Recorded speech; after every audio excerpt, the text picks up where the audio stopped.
This is page 14 of the synchronization notes.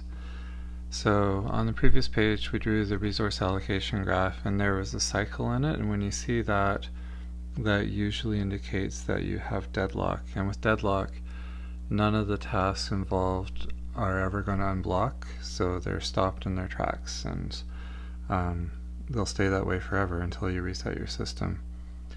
So somebody studied deadlock and discovered that there are 4 conditions that are required for deadlock to happen. So they are Kaufman's 4 conditions for deadlock, and these are necessary and sufficient conditions.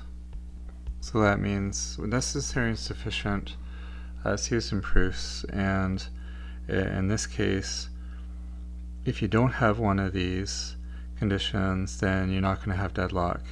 If you do have deadlock, then you're going to have these 4 conditions. It's like an if and only if kind of thing.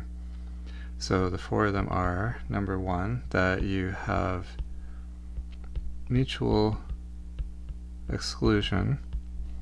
So resources are unshareable.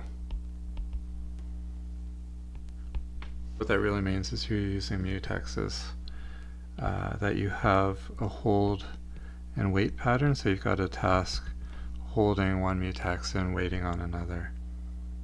So a task holds one plus one or more resources. So it's framed in resources, but we really mean mutexes. And waits on another. And the 3rd condition is that there is a circular wait. And you can identify that if you see a cycle in the resource allocation graph. So there's a cycle in the resource allocation graph. And lastly, there's no preemption of resources, so you can't forcibly take a resource away or a mutex away from the owner.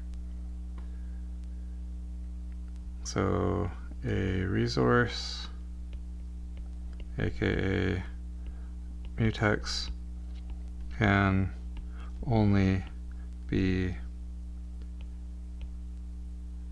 released by its owner.